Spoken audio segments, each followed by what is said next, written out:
이제 주일날도 이랬든 저랬든 정부에서 해제를 시켰습니다. 그동안에 교회를 50명 이하로 이렇게 묶어놨다가 이제 이번 주부터는 가능합니다. 그리고 또 그렇다고 해서 우리가 무절제한 건 아니고 거리 두기와 이런 것들, 또 마스크 쓰는 것은 또 이렇게 당연히 합니다. 그럼에도 불구하고 나오지 못한 분들한테 교구장님들은, 구역장님들은 이제는 나와라, 이제 그만 숨어 있어라, 이제는 나와라. 그러나 이제 또 직장에서 못 나가게 하는 분들도 없잖아 있죠.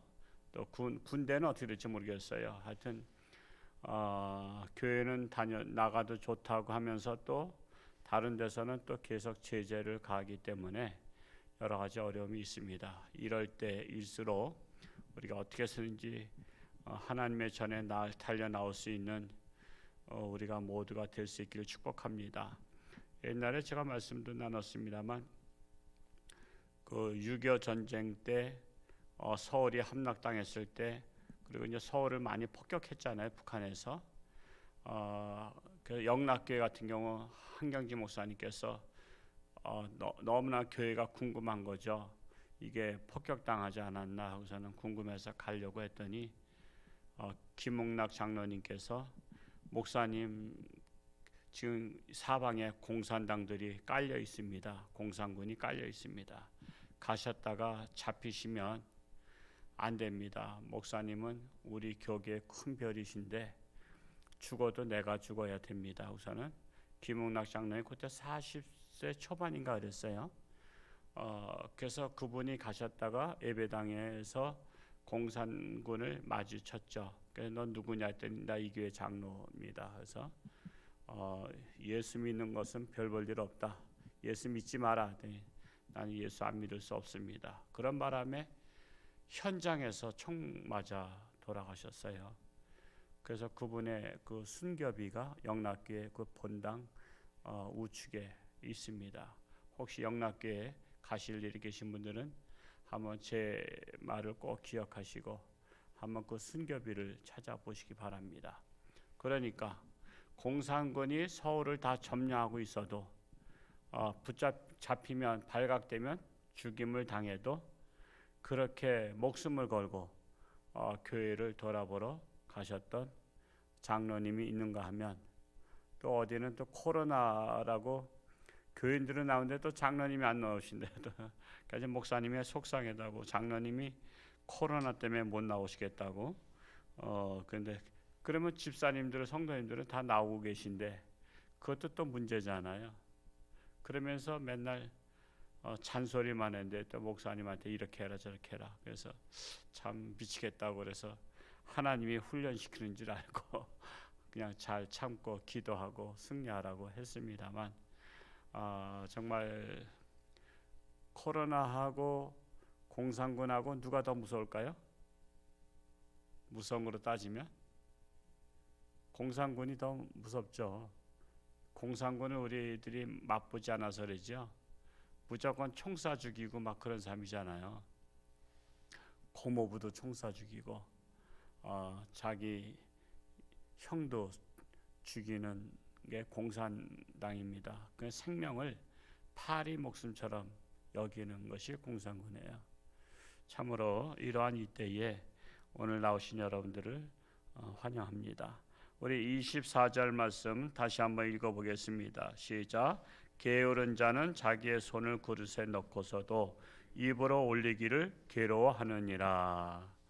어떤 계획을 세울지라도 실천하지 않는 자를 말합니다. 계획만 세워놓고 실천하지 않는 자. 예를 들어서 우리 어린이들 보면요, 게으른 어린이들을 딱 알 수 있어요. 게으른 어린이는요, 눈앞에 책이 있어도 읽지 않아. 책이 있어도 읽지 않아요. 여러분 다 게으른 어린이들이에요.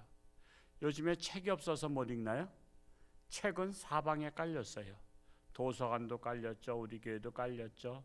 자기 집에도 책이, 제가 신방 가보면 그 책들이 엄청 많죠. 어린이들 책을 전집으로다가 다 사준 걸 보면, 그러니까 그럼에도 불구하고 게으른 자는 눈앞에 책을 놓고도 그 책을 읽지 않아요. 바로 뭐와 같아요? 바로 말씀과 같은 거예요.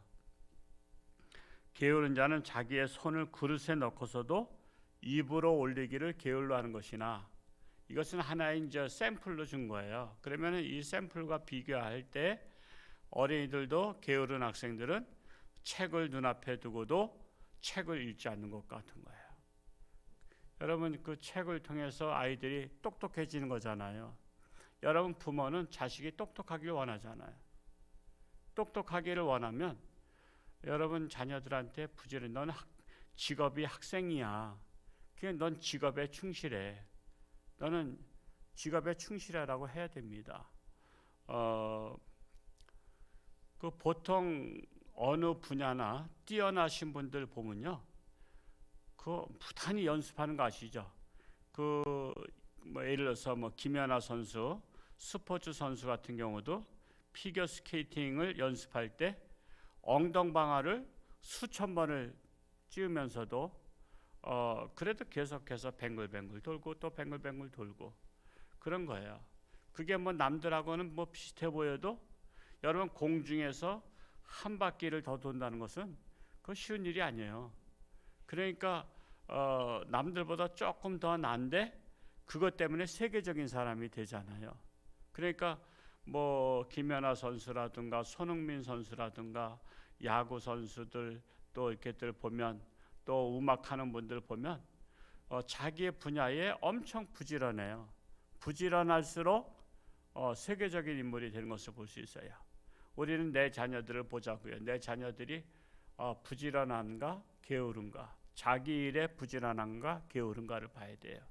그래서 우리 어린이들도 학생들은 자기 일에 충실할 수 있도록, 부지런할 수 있도록 해야 됩니다.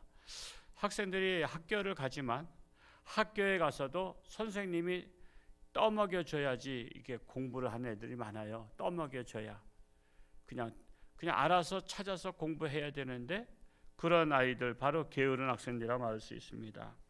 뭐 게으른 남편 같은 경우는 밥상 차려줘도 안 먹는다 그러죠. 밥상을 차려놔도. 그 게으른 남편이에요. 게으른 신앙은요, 신앙인은 뭐예요? 눈앞에 교회가 보이는데도 교회를 못 가. 그네 또 멀리는 갈 줄 알아. 그러니까 쓸데 있는 일과 쓸데없는 일을 구분할 줄 모르는 거야. 여러분, 눈앞에 교회는 못 온다니까. 엎드려지면 코달 때요. 근데 뭐가 멀어요? 육체와 마음 중에서 육체는 가까운 곳에 있어요. 거리가, 교회는. 근데 마음이 멀어요. 마음이. 근데 하나님은 뭘 보시는 하나님이세요? 마음을 보시는 하나님이시라고. 그래서 우리는 비록 육체가 멀어도 마음이 가까워야 돼요. 지금은 뭐 자동차가 있기 때문에 교통수단이 좋아서 우리가 웬만하면은 뭐 이렇게 양덕원서도 왔잖아요. 그 30리라고. 30리 옛날 같으면 3시간 걸어와야 되는 거예요. 10리를 보통 1시간씩. 근데 차 타고 오면은 한 넉넉 잡고 한 10분에서 15분이면 올 수 있단 말이에요. 그 정도로 하나님께서 우리가 신앙생활 잘할 수 있도록 과학 문명을 발전시켜 주시고 또 그렇게 잘 살 수 있는 나라 만들어 주셨어요. 신앙생활 잘하라고 그렇게 축복하신 거예요. 그러면은 엎드려지면 코달 텐데 게을러서 그래요. 신앙이 게으른 거예요. 신앙이. 그러니까 못 와. 그러면 뭐 이렇게 핑계는 되죠. 코로나 때문이라고. 근데 코로나가 교회는 있고 카페는 없나요? 식당에는 없나요? 전철에 없어요? 버스에 없어요? 정거장에는 없나요? 사람들 모인 곳에 어디나 다 있는 거예요. 불특정 사람들한테 걸리는 게 코로나잖아요. 그런데 유달리 교회만은 안 오겠다래. 교회만은. 왜? 코로나 걸린다고. 그러니까 그 사고가 잘못된 거예요. 사고가. 차라리 코로나가 걱정되면은 아무 데도 가지 말고 그건 뭐라 그래? 집구석에 방콕하는 거야. 방콕. 요즘 말로 말한 거야. 집을 집구석이라고 말하고 방을 방콕이라고 하잖아요. 방콕. 저기 방콕이 어디에 있는 거죠? 방글라데시에 있나? 태국에 있나? 태국에 방콕이 있는데 그 태국에 있는 방콕이 아니라 방구석에 있는 것을 방콕이라 그러잖아요. 그래서 여름에 휴가 어디 갔어 그러면 난 방콕 갔다 왔다고, 방에 콕 틀어박혀서 있었다 그러잖아요. 그 우스갯소리인데, 그러니까 우리가 올바른 사고를 가져야 돼요. 내가 교회 코로나 때문에 못 간다 그러면 교회 아니라 다른 데도 가지 말아야 돼요. 그리고 방콕하고 있어요. 방콕. 집에서만 있어요. 코로나 없어지면 나오겠다는 분들, 코로나 안 없어져요. 그러면 교회 안 다니겠다는 얘기 아니에요. 코로나 없어질 확률 없어요. 여러분, 감기가 없어져요? 내게서 감기가 나올 수는 있어도 감기 바이러스는 온 세상에 겨울만 되면 이게 기승을 부려요. 감기 없어지면 교회 다니겠다는 사람들은 교회 안 다니겠다는 소리고, 코로나가 없어지면 교회 다니겠다는 것은 교회 안 다니겠다는 얘기예요. 이제는 코로나 생활에 안고 살아야 된다 그러죠. 그리고 이제 면역력을 키워야 된다 그러잖아요. 코로나가 이렇게 들어왔다가도 그냥 견디지 못하고 나갈 수 있도록 우리가 이제 건강 신경 쓰고 면역력이 생겨야지 코로나 없어지는 세상이 이제 안 돼요. 그러니까 맨 보고서에 코로나 없어지면, 코로나가 끝나면 교회 나오겠다고. 아유, 교회를 안 다니겠다는 사람이 이렇게 많아. 우리 교회 안 다니겠다는 사람이 이렇게 많아요. 물론 본인 마음이야 코로나 없어지면 다니겠다는 마음이 있겠지. 근데 내가 볼 때는 안 다니겠다고 하는 거로 보인다 이거예요. 왜? 코로나는 안 없어지니까. 그래서 이제 이번 주부터는 코로나와 상관없이 하나님 앞에 나올 수 있도록 여러분 각 구역장마다 교구장마다 권면할 수 있기 바랍니다. 그래서 우리가 그랬죠. 육체의 거리는 가까운데 마음의 거리가 멀기 때문에 그랬다. 그죠? 하나님과 마음이 멀은 거야. 하나님과 마음이 멀기 때문에 오고 싶지 않은 거예요. 여러분, 사람들이요, 마음이 가까운 사람 만나고 싶은 거 아시죠? 마음이 가까운 사람은요 그냥 달려가. 예를 들어서 연애할 때 보면요, 그게 최고의 마음에 가까운 극치를 이루고 있잖아요. 예를 들어서 홍천에 색시가 있고 서울에 신랑이 있어. 근데 결혼하기 전에 연애에 빠졌어. 그러면 주말마다 홍천을 오든지 서울을 가든지, 지금 서울이 100리가 넘는다고, 200리요. 근데도 가잖아요. 그 멀어도 가. 왜 가죠? 마음이 가깝거든. 지금 내가 결혼할 상대랑 마음이 너무 가까워서 안 만나고는 못 견디는 마음이 있잖아요. 그것처럼 하나님과 나하고 마음이 가까우면 가지 않고는 못 견디는 마음이 있다니까. 근데 마음들이 멀어졌어. 마음이 멀어진 자한테 부탁해 보세요. 여러분, 돈을 빌리려고 해도요, 마음이 가까운 사람한테 야, 돈 좀 빌려줘 그러지, 마음이 먼 사람한테 빌려달라고 해보세요. 여러분의 옆에 집에 문 두들기고 돈 좀 빌려달라고 해보세요. 빌려줄까? 서로 마음이 통하지 않았잖아. 눈 인사는 했어. 옆집 아저씨고 옆집 아줌마니까 인사는 하고 살아. 내가 홍천에 아는 사람들 많아. 근데 그 사람들한테 돈 빌릴 수 없어. 왜? 알긴 아는데 마음은 먼 사람들이잖아요. 그 마음이 가까워야지. 야, 나 급하다 말이야. 뭐 좀 빨리 돈 좀 한 1,000만 원 넣어줘. 그러면 알았어. 그래서 그렇게 넣어줄 수 있는 사람이 부모와 자식 간에는 마음이 가까우니까 그냥 무조건 넣어주고 그랬잖아요. 엄마 나 돈 빨리 필요해. 빨리 돈 좀 넣어줘. 그럼 알았다. 얼마냐? 뭐 100만 원. 그래, 넣어줄게. 온라인 번호 저거 빨리 찍어줘라. 그럼 넣어주는 거야. 왜? 마음이 가까우니까 이유 불문코 어려움 당하지 않도록 넣어주는 거란 말이에요. 그러니까 여러분, 하나님 앞에도 마음이 가까워야지 하나님 앞에 이실직고하고 이런 말 저런 말 다 하지. 하나님하고 마음이 멀은데 모처럼 나와가지고 하나님 뭐 좀 도와주세요. 아들 도와주세요. 딸 도와주세요. 남편 도와주세요. 우선 마음부터 가까워지자고. 그게 바로 하나님 앞에 자주 만나면 만날수록 마음이 가까워지는 거 아시죠? 사람도 만나면 만날수록 가까워져요. 왜 남편과 아내가 정들었어? 맨날 연애하다 보니까, 맨날 만나다 보니까 정들어가지고 결혼한 거 아니에요. 그것처럼 자꾸만 만나고 그러다 보면 정이 들어요. 그러면 하나님 앞에도 미주알 고주알 하고 싶은 말, 하고 싶지 않은 말 다 그냥 내 속사정을 다 얘기할 수 있는 것이 되는 거예요. 참으로 게으른 신앙인은요, 성경책을 눈앞에 두고도 먼지만 쌓여. 그렇죠? 먼지만 쌓였다가 주일날 턱턱 털고선 오잖아. 요즘 학생들은요, 요즘 뭐 성경책도 안 갖고 다녀. 요즘 학생들은 그냥 안 갖고 다녀. 아마 근데 뭐는 갖고 다녀요? 스마트폰은 갖고 다녀. 그거는 갖고 다녀. 왜? 스마트폰은 마음이 가깝거든. 성경책은 마음이 멀어. 그러니까는 성경책은 안 갖고 다녀. 참으로 기가 막힌 겁니다. 마음이 멀어서 그래요. 잠언 6장 6절에 보면 게으른 자여 개미에게 배우라 그랬어요. 개미한테 배우라는 거는 개미가 더 잘났다는 거예요? 사람이 더 잘났다는 거예요? 이건 개미가 더 잘났다는 거 아니에요.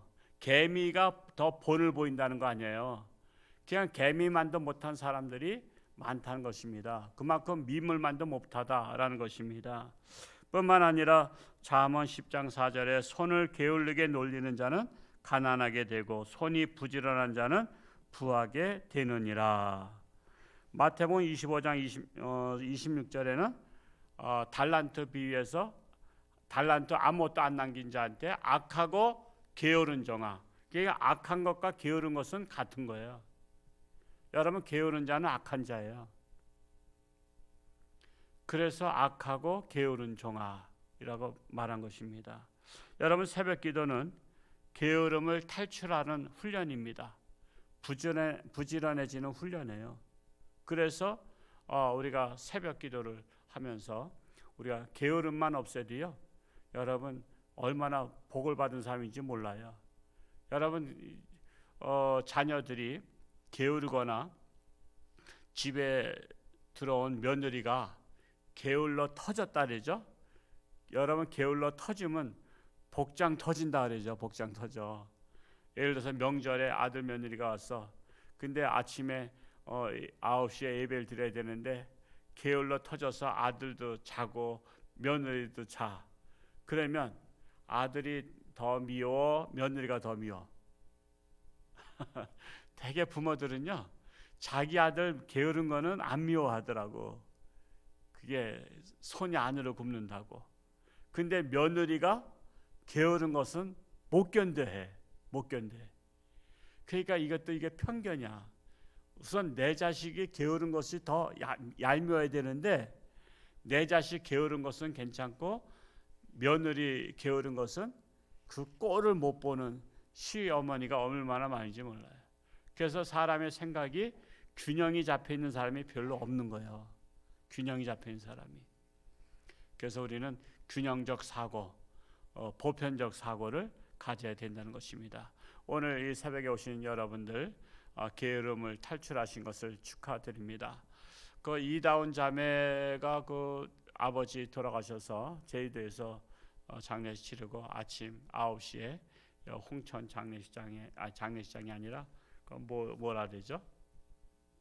봉안당 거기다가 봉안한다고 하는데 그래도 좀 가서 맞이해야 되지 않겠나 생각해서 가려고 합니다. 혹시 마음에 가실 분 계시면 있을지 모르겠습니다만 가실 분 계시면 같이 8시 한 50분쯤에 45분 우리가 먼저 가서 맞이하는 게 좋겠죠.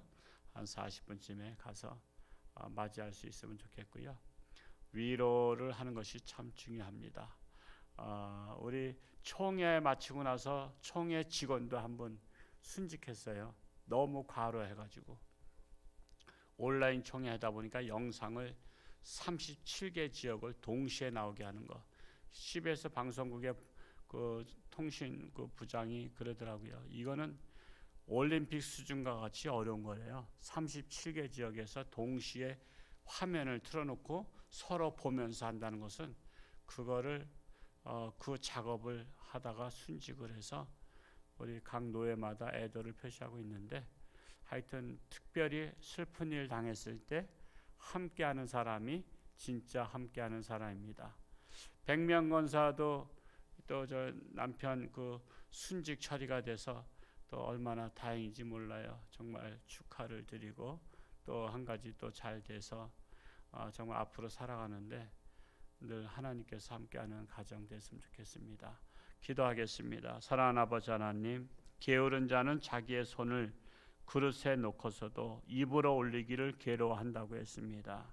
게으른 자는 뱀에게 배우라고 했습니다. 게으른 자는 악하고 게으른 종이라고, 악한 것과 동격이라고 했습니다. 우리가 새벽기도를 통해서 게으름을 탈출하는 훈련을 하고 있습니다. 게으름만 탈출해도 우리는 하나님을 가까이 하며 또한 복을 받는 자들로 살아갈 줄로 믿습니다. 내일 거룩한 주일, 이제는 코로나로 인해서 못 오는 것이 아니라 내가 마음이 멀어서 못 온 것을 발견하고 하나님을 가까이 하는 것이 복인 것을 깨닫고 하나님 앞에 달려나오는 우리 성도들이 되기를 간절히 소원합니다. 참으로 슬픔 당한 가정 가운데 함께하여 주옵시고 위로하여 주옵시며 또한 시험 든 자들이 시험을 극복하고 승리할 수 있기를 간절히 원합니다. 이 시간 하나님 앞에 귀한 예물 드렸습니다. 늘 범사에 감사하는 가정 삼아 주옵소서. 예수님의 이름으로 축복하며 기도하옵나이다. 아멘.